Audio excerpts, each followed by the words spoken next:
Как бы записать этот ролик, чтобы никто не подумал, что это реклама?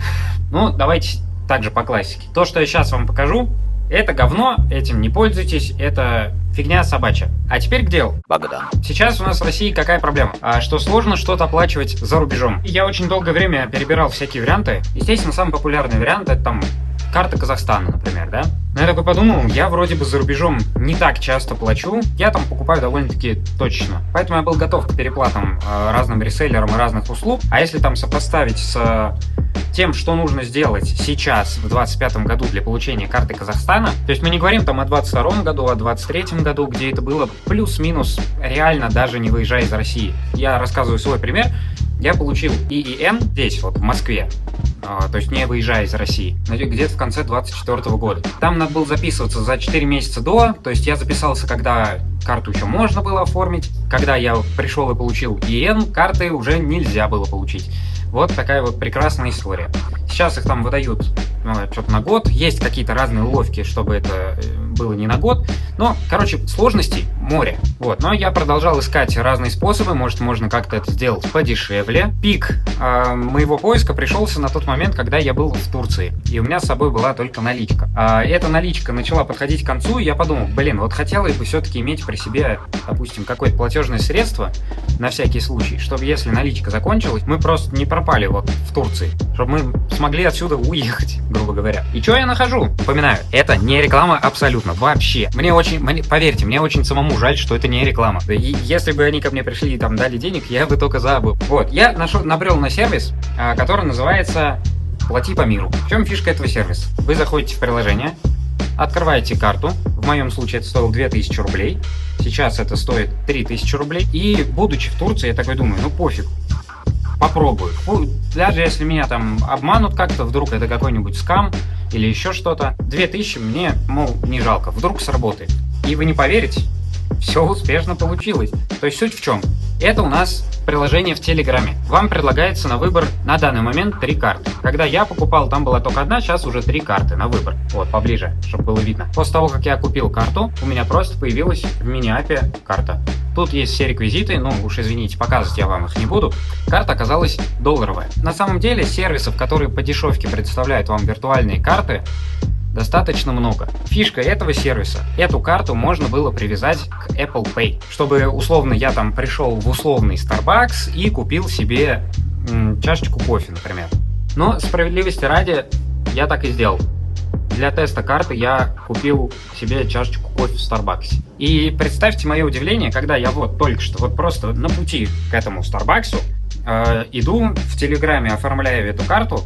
Мне эта карта оформляется, дается приветственный бонус $5, я подхожу, включаю Apple Pay, прикладываю к терминалу, и покупка оплачивается. Я безумно скучал по этому ощущению, и поэтому для меня это было таким удивлением. В итоге у нас там хватило денег на то, чтобы сгонять еще на одну экскурсию и купить там какие-то дополнительные вещи, на которые у нас бы не хватило денег, если бы у нас была только наличка.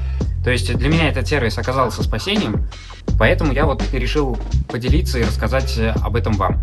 А вторая, самая главная фишка сервиса в том, что он пополняется просто по СБП.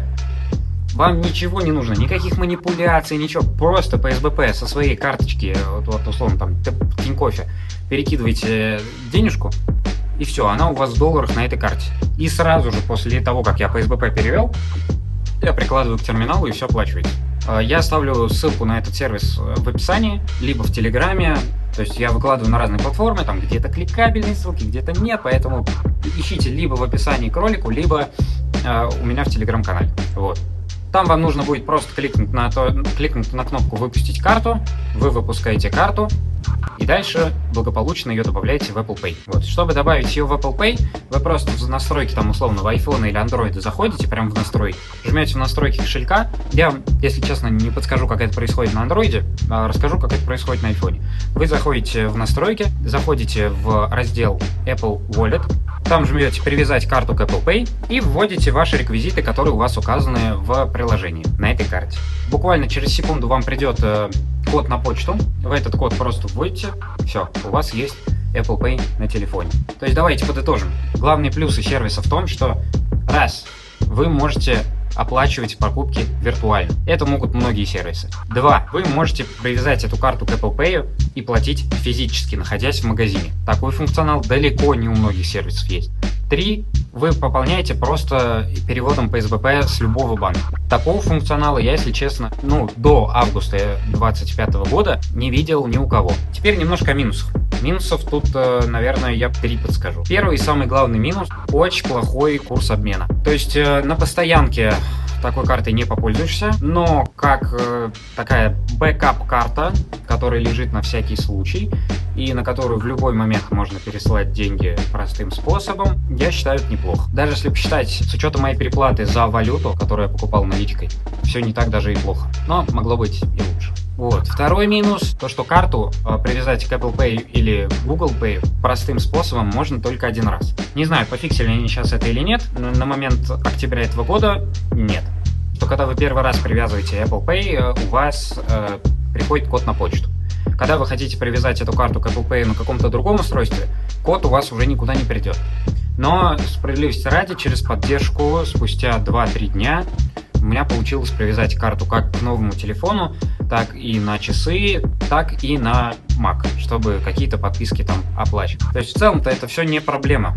Просто немножко не налажены процессы, приходится обращаться в поддержку. Вот, и еще расскажу вы это сможете прочитать и в самих правилах самого приложения, но лучше я вам расскажу заранее.